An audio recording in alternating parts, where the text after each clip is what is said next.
বন্ধুরা, আগামী পর্বে আসতে চলেছে এমন এক চমকে দেওয়া ঘটনা যা মুহূর্তের মধ্যেই চ্যাটার্জি বাড়ির পরিবেশ বদলে দেবে।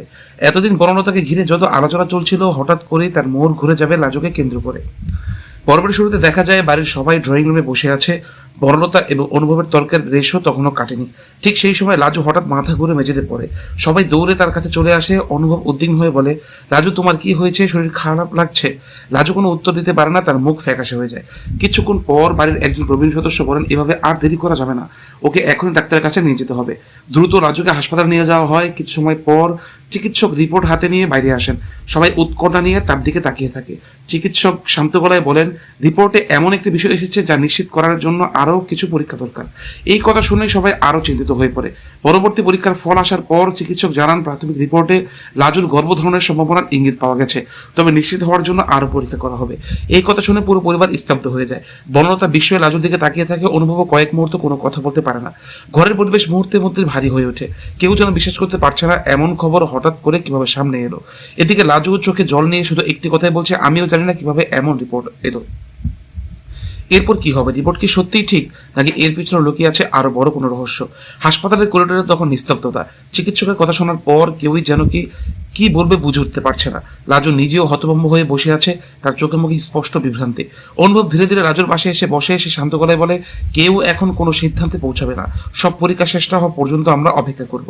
কিন্তু পরিবারের অন্য সদস্যদের মধ্যে নানা প্রশ্ন ঘুরপাক খেতে থাকে। কেউ বলে, রিপোর্টে যদি সত্যি এমন ইঙ্গিত থাকে তাহলে বিষয়টা পরিষ্কার হওয়া দরকার। বনলতা কিছুক্ষণ চুপ করে থেকে লাজুর দিকে তাকায়, তার মুখে বিস্ময়। তবে এবার যে কোনো মন্তব্য না করে শুধু পরিস্থিতি পর্যবেক্ষণ করতে থাকে। এদিকে লাজু কাপা গলায় বলে, আমি নিজেও কিছু বুঝতে পারছি না। পুরো বিষয়টা নিশ্চিত না হওয়া পর্যন্ত কেউ আমাকে নিয়ে ভুল ধারণা করবেন না। ঠিক তখনই চিকিৎসক আবার কেবিন থেকে বেরিয়ে এসে বলেন, প্রথম রিপোর্টের ভিত্তিতে নিশ্চিত সিদ্ধান্ত নেওয়া ঠিক হবে না, আরও কিছু পরীক্ষা বাকি আছে। সব রিপোর্ট একসঙ্গে এলেই প্রকৃত অবস্থা বোঝা যাবে। চিকিৎসকের এই কথা কিছুটা স্বস্তি ফিরলেও সবার মনে কৌতূহল আরও বেড়ে যায়। হাসপাতাল থেকে বাড়ি ফেরার পরও বিষয়টি নিয়ে আলোচনা থামে না। অনুভব বারবার সবাইকে শান্ত থাকার অনুরোধ করে। সে দৃঢ়কণ্ঠে বলে, অসম্পূর্ণ তথ্যের ভিত্তিতে কাউকে দোষ দেওয়া বা কোনো সিদ্ধান্ত নেওয়া ঠিক হবে না। সত্যিটা সামনে আসুক, তারপর কথা হবে। অনুভবের এই কথায় লাজুর চোখ ভিজে ওঠে। সে বুঝতে পারে অন্তত এই কঠিন সময়ে অনুভব তার পাশে দাঁড়ানোর চেষ্টা করছে। কিন্তু ঠিক তখনই হাসপাতাল থেকে অনুভবের ফোনে একটা কল আসে। ওপাশ থেকে বলা হয়, আগামীকাল সকালের মধ্যে সব পরীক্ষার চূড়ান্ত রিপোর্ট প্রস্তুত হয়ে যাবে, আপনাদের একজন এসে সংগ্রহ করবেন। ফোন কেটে যেতেই ঘরের সবাই একে অপরের দিকে তাকিয়ে থাকে।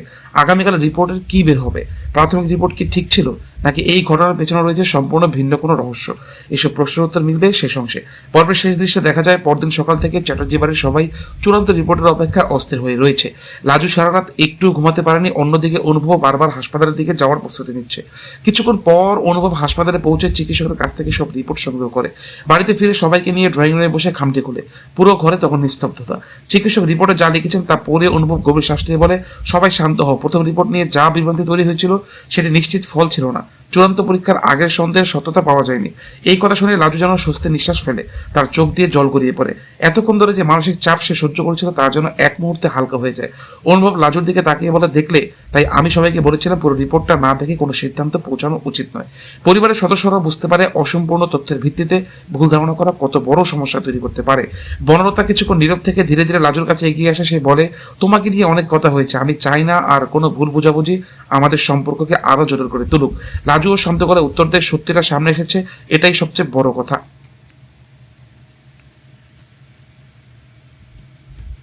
ঠিক তখনই অনুভবের ফোনে একটি অচেনা নম্বর থেকে কল আসে।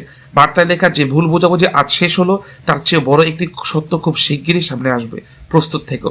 বার্তাটি পড়ে অনুভবের মুখের অভিব্যক্তি বদলে যায়। সে চারদিকে তাকায়, কিন্তু কেই এই বার্তা পাঠালো তা বুঝতে পারে না।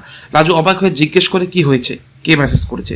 অনুভব ধীরে ধীরে ফোনটি বন্ধ করে বলে, মনে হচ্ছে আমাদের জীবনের ঝড় এখনো থামেনি। ক্যামেরা ধীরে ধীরে অনুভব, লাজু এবং বনলতার মুখের দিকে জুম করে। আর সেখানে শেষ হয় আগামী পর্বের প্রোমো। নতুন এই রহস্যের পেছনে কে, কেন আবারও তাদের জীবনে অশান্তির ইঙ্গিত? সব প্রশ্নের উত্তর মিলবে আগামী পর্বে। ভিডিওটি ভালো লাগলে একটি লাইক করুন, কমেন্ট করুন আপনাদের মতে রহস্যময় বার্তাটি কে পাঠিয়েছে। আর এমন আপডেট পেতে আমাদের ইউটিউব চ্যানেল সাবস্ক্রাইব করতে ভুলবেন না। ধন্যবাদ।